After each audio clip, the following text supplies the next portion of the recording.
Train की AC coach में बैठे प्रोफेसर सुरेश एक पुस्तक पढ़ने में मशगूल थे। वे एक सेमिनार में भाग लेने जयपुर जा रहे थे। पास की एक सीट पर बैठी महिला बार बार प्रोफेसर सुरेश को देख रही थी। वह शायद उन्हें पहचानने का प्रयास कर रही थी। जब वह पूरी तरह आश्वस्त हो गई तो उठकर उनकी सीट के पास गई और शिष्टात्मक पूर्वक पूछा, सर, क्या आप प्रोफेसर सुरेश है? यह अप्रत्याशित सा प्रश्न सुनकर प्रोफेसर सुरेश असमंजस में पड़ गए। उन्होंने महिला की ओर देखते हुए कहा, मैंने आपको पहचाना नहीं मैडम। मेरा नाम रेवती है। मैं कोलकाता यूनिवर्सिटी में प्रोफेसर हूँ। मेरी एक सहेली थी, प्रोफेसर राखी। थी से आपका क्या मतलब है? प्रोफेसर सुरेश ने उसकी ओर देखते हुए पूछा। वह अब इस दुनिया में नहीं है। उसने किसी को अपनी किडनी डोनेट की थी। उसी दौरान शरीर में सेप्टिक फैल जाने के कारण उसकी मृत्यु हो गई थी, महिला ने कहा। क्या? प्रोफेसर सुरेश का मुंह आश्चर्य से खुला रह गया था। जी सर, उसे शायद अपनी मृत्यु का एहसास पहले ही हो गया था।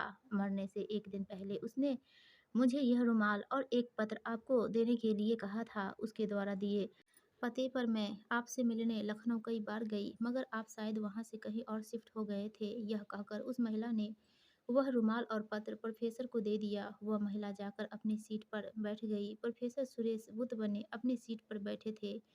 ट्रेन अपनी पूरी रफ्तार से दौड़ रही थी और उससे भी तेज रफ्तार से अतीत की स्मृतियां प्रोफेसर सुरेश के मानस पटल पर दौड़ रही थी। आज से 26 वर्ष पूर्व उनकी तैनाती एक कस्बे के कॉलेज में प्रोफेसर के रूप में हुई थी। कॉलेज कस्बे से 3 किलोमीटर दूर था। कॉलेज में छात्र छात्राएं दोनों पढ़ते थे। कॉलेज का अधिकांश स्टाफ कस्बे में ही रहता था। प्रोफेसर सुरेश का व्यक्तित्व बड़ा आकर्षक था और उनके पढ़ाने का ढंग बहुत प्रभावी, इसलिए छात्र छात्राएं उनका बड़ा सम्मान करते थे। वे बड़े मिलनसार और सहयोगी स्वभाव के थे, इसलिए स्टाफ में भी उनके सबसे बड़े मधुर संबंध थे। एक दिन वे क्लास में पढ़ा रहे थे, तभी चपरासी उनके पास आया और बोला, सर, प्रिंसिपल सर आपको अपने ऑफिस में बुला रहे हैं। प्रोफेसर सुरेश सोच में पड़ गए। फिर वे प्रिंसिपल रूम की ओर चल दिए। उन्हें देखकर प्रिंसिपल साहब बोले, professor Suresh, BA third year की छात्रा राखी अचानक क्लास में बेहोश हो गई है।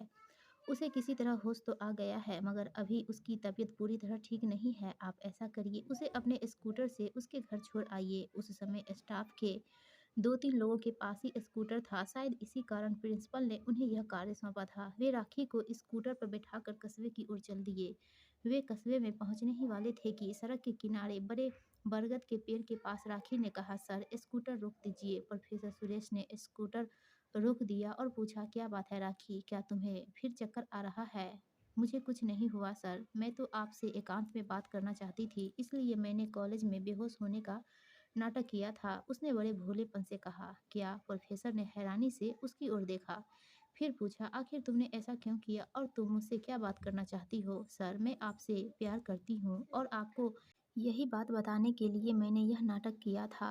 वह प्रोफेसर की ओर देखकर मुस्कुरा रही थी। प्रोफेसर हतप्रभ खड़े थे। उन्हें समझ में नहीं आ रहा था कि वे उससे क्या कहे। काफी देर तक वे चुप रहे, फिर बोले, यह तुम्हारी पढ़ने की उम्र है, प्यार करने की नहीं। अभी तो तुम प्यार का मतलब ही नहीं जानती। आप ठीक कह रहे हैं सर, मगर मैं अपने इस दिल का क्या करूं? यह तो आपसे प्यार कर बैठा है।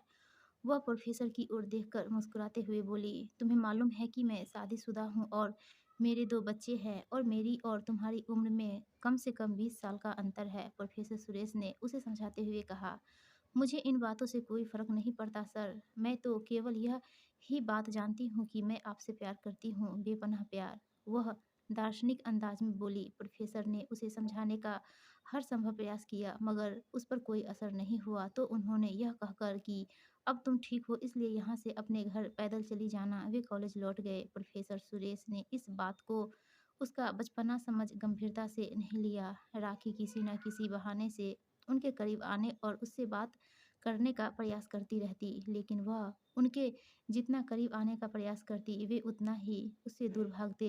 वे नहीं चाहते थे कि कॉलेज में यह बात चर्चा का विषय बने। प्रोफेसर सुरेश यहाँ अकेले ही किराए के मकान में रहते थे। उनकी पत्नी और बच्चे उनके मम्मी पापा के साथ रहते थे। एक दिन शाम का समय था। प्रोफेसर कमरे में अकेले बैठे एक किताब पढ़ रहे थे, तभी दरवाजे पर खटखट हुई। उन्होंने दरवाज़ा खोला। सामने राखी खड़ी थी।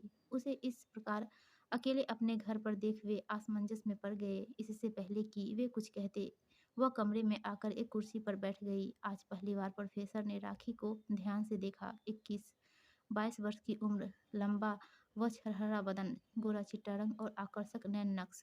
उसके लंबे घने बाल उसकी कमर को छू रहे थे। सादे कपड़ों में भी वह बेहद सुंदर लग रही थी।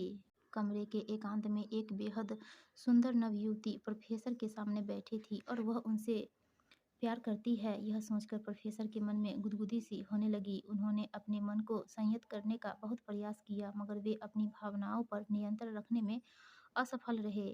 उनके मन में तरह तरह की हसीन कल्पनाएं उठने लगी। चेहरे का रंग पल पल बदलने लगा। इस सब से बेखबर राखी कुर्सी पर शांत और निश्चल बैठी थी। उसके एक हाथ में सफ़ेद रंग का रुमाल था। प्रोफेसर उठकर उसके पास गए और उसके गालों को थपथपाते हुए पूछा, राखी, तुम यहाँ अकेले क्या करने आई हो? उसने प्रोफेसर की आंखों में झांक कर देखा। पता नहीं उसे उनकी आंखों में क्या दिखाई दिया। वह झटके के साथ कुर्सी से उठकर खड़ी हो गई। उसके चेहरे के भाव एकाएक बदल गए थे। प्रोफेसर के हाथों को अपने गालों से झटके के साथ हटाते हुए वह बोली, प्लीज डोंट टच मी। मुझे यह सब पसंद नहीं। प्रोफेसर के ऊपर बड़ा बुद्धिजीवी का लवादा फटकर तार-तार हो चुका था। राखी का यह व्यवहार उनके लिए अप्रत्याशित था। उन्हें समझ ही नहीं आ रहा था कि वे उससे क्या कहे। तुम तो कहती हो कि तुम मुझे बहुत प्यार करती हो, प्रोफेसर सुरेश ने राखी की ओर देखते हुए कहा।